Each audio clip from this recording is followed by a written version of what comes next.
Redfall feels confused, old, and unfinished. Worse yet, it's in a head-on race with Star Wars Jedi and Last of Us PC port to see who can have the buggiest game in 2023. Let me say this, Redfall has so many bugs for more than 2 hours we thought one of the bugs was a feature we just hadn't discovered yet.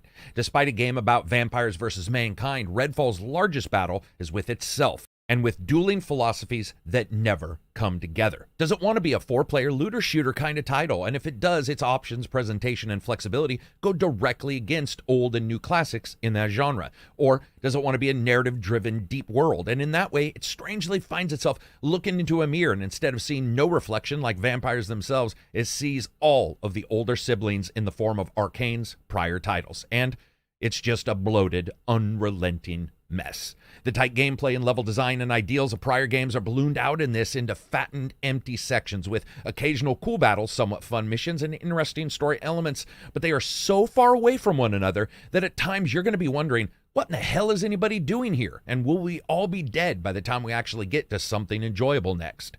Here's my review in progress for Redfall. It's an up to 4-player open world immersive shooter in a world where a longevity experiment has turned the already corrupted men and women of the world into vampires with many of the powers that you'd expect, but none of the romantic idolation. A game that left me unimpressed, unrewarded, and unlikely to suggest it to anyone but the most diehard random shooter fans. If you like the video, subscribe if you want, or continue not to, or thumbs it up and share it if you don't like it. Before we go on, I want to point out one really important thing. I'm a huge fan of a company branching out. Does this play identical to Division or Destiny or Outriders or Dishonored or Prey? No, no, no, no, and no. It shouldn't and it wouldn't. However, the similarities and differences are going to combine in Redfall to create its own game, even if it does something better or worse. And that combined effort is the package. And Redfall makes you wonder where the effort went.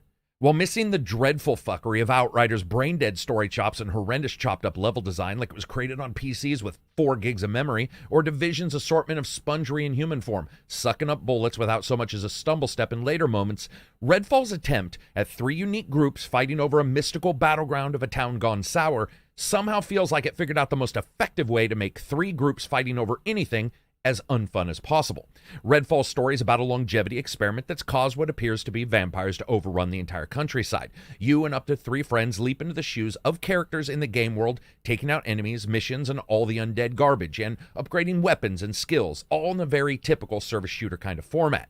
It hinges on the somewhat now typical triangle of enemies, groups, fighting one another, in this case those humans and vampires in a private military group, to make you always feel a little offset. Brought into the area to stem the flood of the undead, the private military group is consistently pretty much taking anybody out, regardless of any damage they may cause. And as you do more damage, taking all of the enemies out, you call attention to yourself, and that's when the big bad bosses show up. And one nice thing about Redfall is the weapon variety, because there is a good deal of it, at least within this fiction itself. Expected shotguns and handguns, machine guns from bullpups to G36s, and then flare guns and stake throwers, rapidly shooting an assorted Sherwood forests worth of wood at the human blood-filled hearts of the vampires. Or UV guns, sunburning enemies into somehow brightly dark deaths as they light up and then fade into black dust. Perks run the expected extras that do damage or more headshot hit points taken off or larger reloads, but later on, you're going to get some special ones on each weapon. And of course, getting those guns with a wooden stake at the end to take down a bad guy and shivving him in the heart, that's awesome, especially in combination with good skill use that you get with your characters. Now, regardless of what stake throwers, UV guns, or handguns you do pick, gunplay in Redfall feels at best acceptable. Not great and not horrible, depending on the guns you use. For example, the shotguns aren't that bad. They throw pellets down range with the quickness, and the recoil and the violence that you want is actually there. However, rifles and handguns are less interesting, not really impactful with hits on the enemies, and a little too close to laser guns when you're playing in really intense gun battles. They don't feel horrible, but they don't highlight the game's gunplay in the best way. When it comes to the skills for each character, they run in basically 4 trees at first for each character, with each tree starting somewhat focused on particular skills or abilities, and then both drawing down, offering more for that skill, but as well as doubling out utility for some of those skills, sometimes stretching them out a bit, which will help 2 or 3 people with you in your group and giving everybody somewhat the same experience. However, I can't say the skills are exciting. For instance, Everyone can already get sniper rifles in the game, so you get this as a main power as well with one of the characters, and it's oddly like getting a ghost version of something that you've already got despite powers it can bestow. It's not surprising or that exciting. This odd overlap for the skills doesn't help.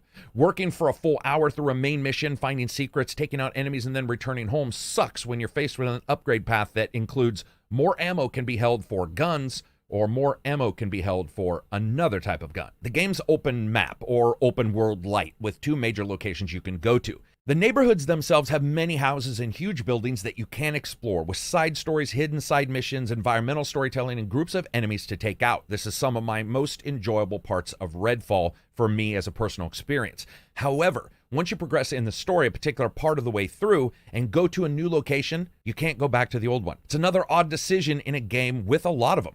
Traveling around any location does get faster as you unlock safe houses around the game world, letting you teleport to them and take on some missions from within them as well. As night progresses, the enemies get tougher, and when you add in things like vampire nests, which already make vampires more difficult, then add those 2 together as well as difficulty changes, you can stay on edge and have to really pay attention, otherwise you'll die.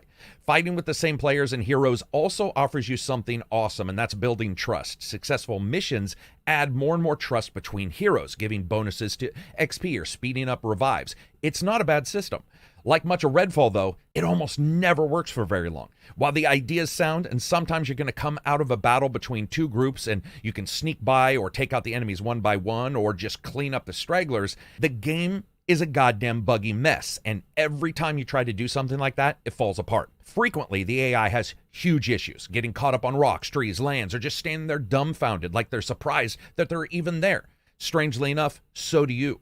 Redfall's movement system is not fundamentally flawed, but it's weakened by invisible small impasses that can trap your characters on the geometry.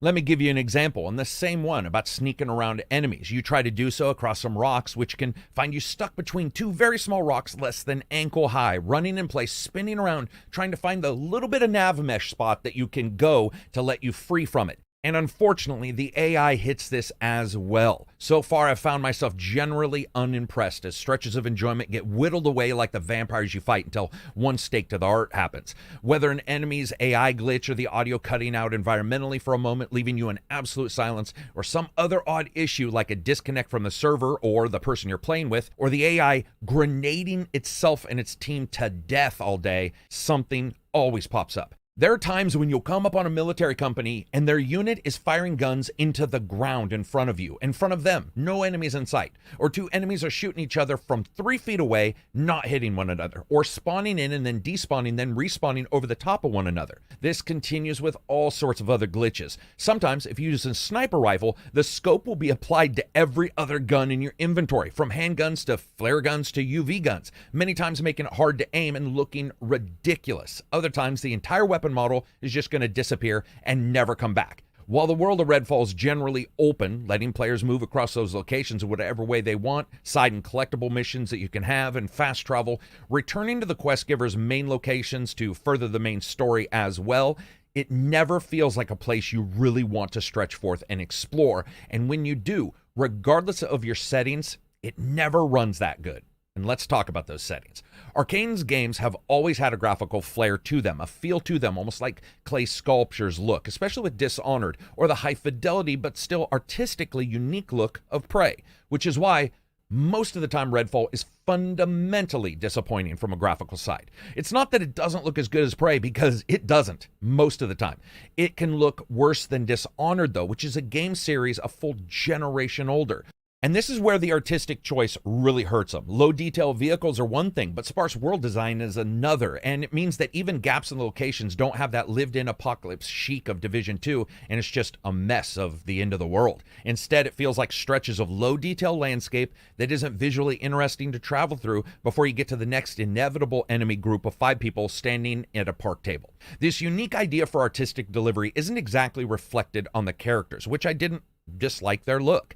Able-bodied but somewhat generic character archetypes with a bevy of skins to collect, and some of them were cool. You can deploy them and unlock them through the missions. When compared to the larger stable of characters, though, in other games like this, Redfall falls ultimately to a single thing, a single player choice, and without a number of truly unique characters, repetition rears its head quickly graphically. What's worse is that the models, the LOD, the texture work are not only all rough, even on a 4090, the performance, while acceptable, is not what I would call optimized. And the options for graphics certainly are not generous. Now, it's got DLSS 3, which works for generating frames, but it is one of the first games where the latency is noticeable even with the boost on plus. In the options for the graphics, there just aren't that many things that you can set to really get that back up. This could also be somewhat related, though, to the fact that even with the mouse and keyboard, the game never feels just right. Like mouse acceleration is on, and it's just on enough to be bothersome. And then you add DLSS, and no matter how many frames per second you're getting,